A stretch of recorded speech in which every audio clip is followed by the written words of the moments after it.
CH24 mister कल्याण से meeting.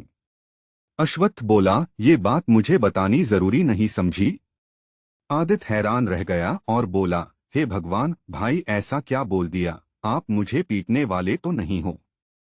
अश्वत्थ बिना expression के बोला, तुम्हें क्या लगता है मैं तुम्हें हर बात पर पीटता रहता हूँ? आदित्य आकवर्ड हंसी हंसते हुए बोला, मैं ऐसा नहीं कह रहा हूँ।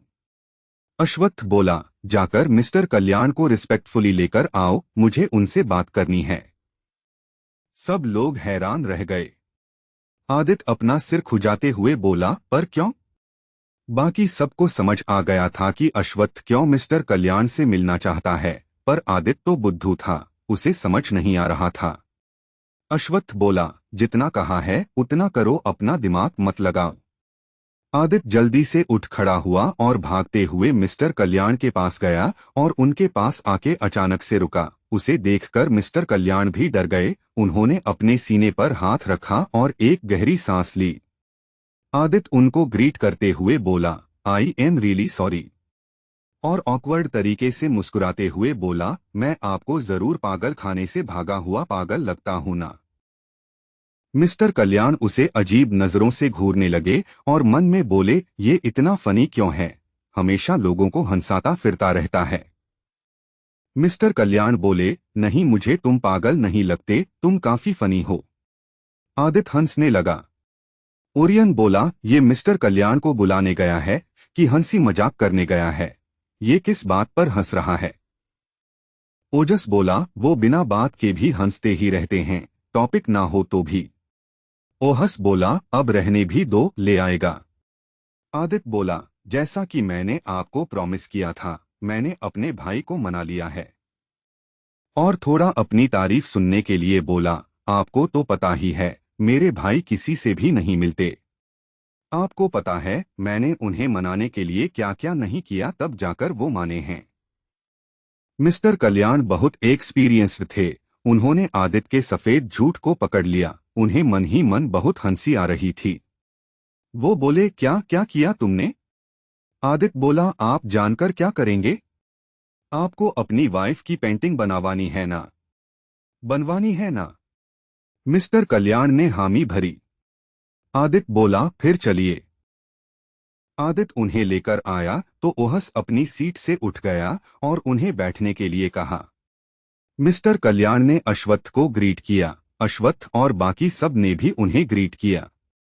मिस्टर कल्याण बोले, आपके भाई ने कहा कि उन्होंने आपको बहुत मुश्किल से मनाया है। आदित्य बैठा ही था कि वो हैरान रह गया। उसने सोचा नहीं था कि मिस्टर कल्याण आते ही उसका भांडा फोड़ देंगे। वो मन में मिस्टर कल्याण को कोस रहा था। आदित्य बात बदलते हुए बोला, भाई आपको क्या बात करनी थी? सीधे पॉइंट पर आइए ना। अश्वत्थ बोला, तुम लोग चुप रहोगे तब तो मैं बोल पाऊंगा। आदित्य चुप हो गया। सबको बड़ी हंसी आ रही थी। मिस्टर कल्याण बोले, मिस्टर आर्यन, मैं आपसे रिक्वेस्ट करना चाहता था कि क्या मैं उस आर्टिस्ट से अपनी वाइफ की पेंटिंग बनवा सकता हूं? एक्चुअली मैंने कई बड़े बड़े आर्टिस्ट्स से उसकी पेंटिंग्स बनवाई है, लेकिन मैं जो भाव अपनी बीवी के चेहरे पर देखता था, मेरे लिए प्यार, चिंता, उन सब इमोशंस को वो सब पेंटिंग में बिल्कुल भी शो नहीं कर पाते हैं। मैं किसी भी पेंटिंग से खुश नहीं हूँ, लेकिन जब मैंने आपके भाई की पेंटिंग देखी, मुझे लगा एक बार मुझे अपना लक ट्राई करना चाहिए। मेरी वाइफ को गुजरे हुए 4 साल बीत गए हैं। मेरी वाइफ ने मेरे हर सुख दुख में मेरा साथ दिया है। मैं उससे बहुत प्यार करता हूँ और उसकी याद में एक पेंटिंग बनवाना चाहता हूँ जिसमें रियल इमोशंस हों। अश्वत्थ अच्छे से समझ पा रहा था कि मिस्टर कल्याण क्या चाहते हैं। अश्वत्थ बोला, आई कैन अंडरस्टैंड्स, आप अपनी वाइफ को कितना प्यार करते हैं। मिस्टर कल्याण बोले, तो क्या वो आर्टिस्ट मेरी वाइफ की पेंटिंग बना सकता है? अश्वत्थ बोला, आई विल मेक श्योर वो आपकी वाइफ की पेंटिंग बनाए। ये सुनकर मिस्टर कल्याण हैरान रह गए और बोले, क्या वो एक फीमेल आर्टिस्ट है? अश्वत्थ बोला, शी इज माई वाइफ। ये सुनकर मिस्टर कल्याण हैरान रह गए और मन में बोले, कल तक तो मिस्टर आर्यन इंडिया के मोस्ट एलिजिबल बैचलर थे, आज अचानक से शादी कर ली। और अश्वत्थ को कॉन्ग्रेचुलेट करते हुए बोले, कॉन्ग्रेचुलेशन मिस्टर आर्यन। अश्वत्थ बोला, क्या आप एक फेवर कर सकते हैं? मिस्टर कल्याण बोले, मैं आप पर फेवर आप मुझ पर कर रहे हैं, फिर भी आप बताइए मैं आपके लिए क्या कर सकता हूँ। अश्वत्थ बोला, मेरे भाई ने बताया कि आप आर्टिस्ट को फेम दिलाने में हेल्प करते हैं, उनकी पेंटिंग्स की एग्जीबिशन लगवाते हैं। बात यह है कि मेरी वाइफ के लिए भी मैं एक ऐसा इंसान खोज कर रहा हूं जो उसकी हेल्प कर सके। क्या आप ये कर सकते हैं?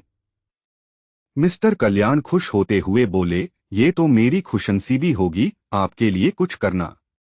और मैंने पेंटिंग देखी है और पूरे दावे के साथ कह सकता हूं कि आपकी वाइफ 100% टैलेंटेड आर्टिस्ट है। अश्वत्थ बोला, ठीक है तो फिर कल हम आर्यन पैलेस में मिलते हैं। आप अपनी वाइफ की कोई फोटोग्राफ लेकर आइएगा, मेरी वाइफ कल अपनी यूनिवर्सिटी नहीं जाएगी। मिस्टर कल्याण बोले, क्या आपकी वाइफ यूनिवर्सिटी में टीचर है? ये सुनकर अभ्रम जो वाइन पी रहा था, अचानक से उसके मुंह से वो वाइन बाहर निकल आई। सब उसे देखने लगे क्योंकि वो वाइन का फव्वारा ओरमन और ओजस के कपड़ों से होते हुआ गुजरा था। ओरमन चिढ़ते हुए बोला, क्या कर रहे हो? अभ्रम बोला, सॉरी। मिस्टर कल्याण ने टीचर कहा तो निकल गया। मिस्टर कल्याण बोले, टीचर नहीं है तो फिर? बीच में ही ओजस टिश्यू पेपर से अपने कोट पर लगे वाइन को पोंछते हुए बोला, वो टीचर नहीं है, सेकंड ईयर की स्टूडेंट है। ये सुनकर मिस्टर कल्याण हैरान रह गए। उनकी शक्ल देखकर कोई भी कह सकता था कि उन्होंने कोई ऐसी चीज सुन ली हो जिसे सुनकर कोई भी विश्वास नहीं कर सकता।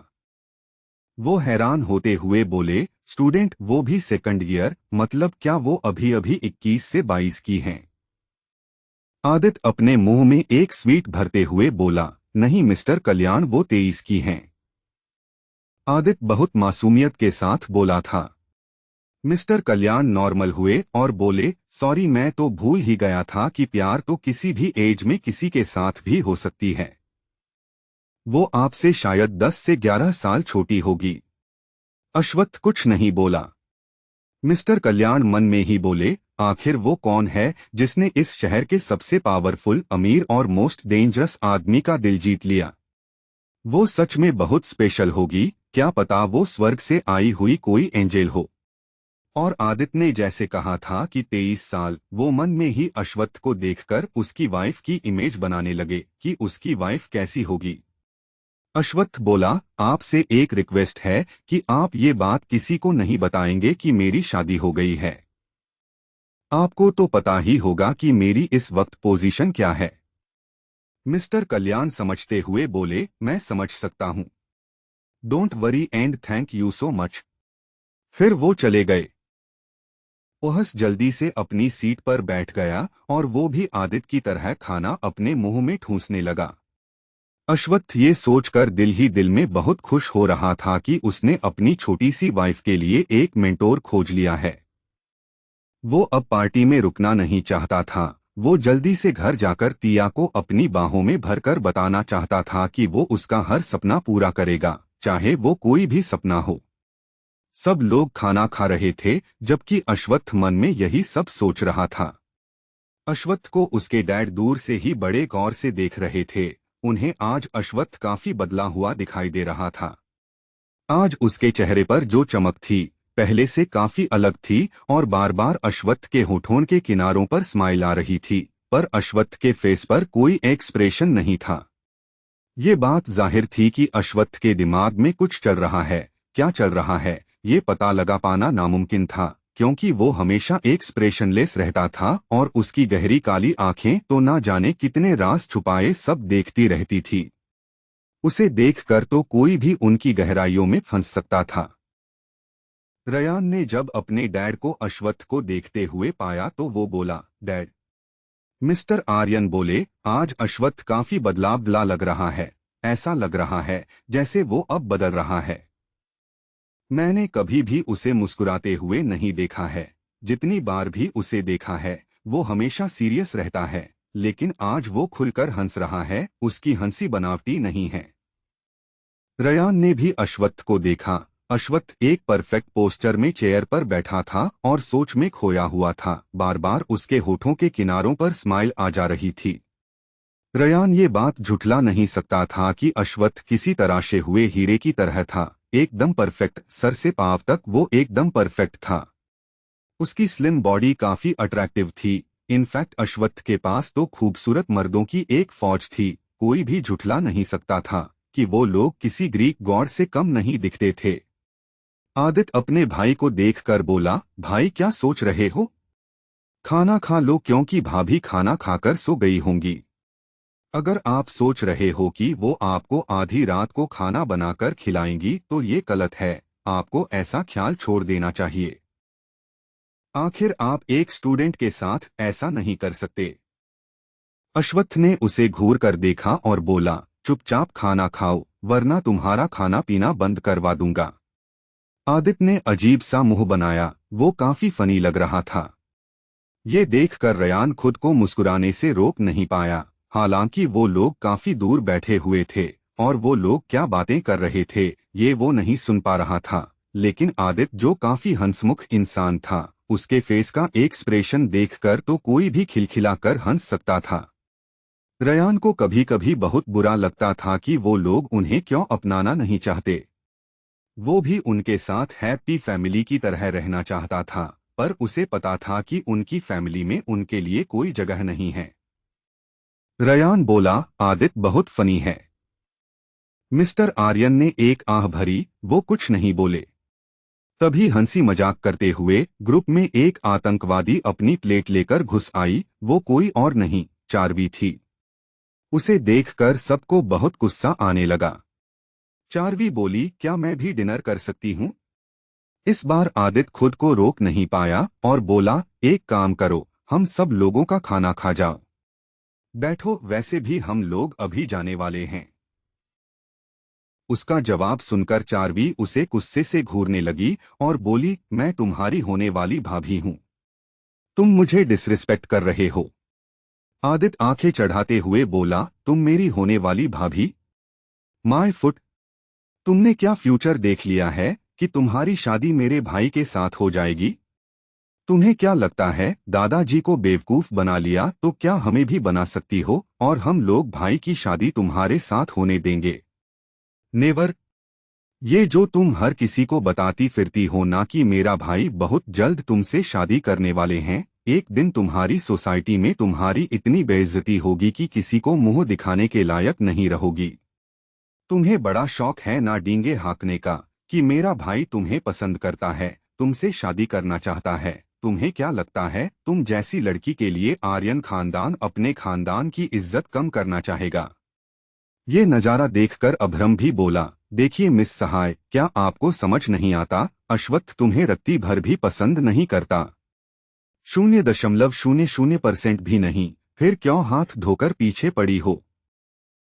तुमने तो अपने बॉयफ्रेंड को छोड़ दिया और तो और अपना अबॉर्शन भी करवा लिया, और इतनी गिरी हुई हरकत करने के बाद भी तुम दुनिया को ऐसे दिखाती हो जैसे कि तुम इस दुनिया की सबसे प्योर लड़की हो। ये सुनकर चार्वी एकदम बर्फ की तरह जम गई। उसने सोचा भी नहीं था कि उसका ये सीक्रेट वो लोग जानते होंगे। वो कुछ नहीं बोल सकी।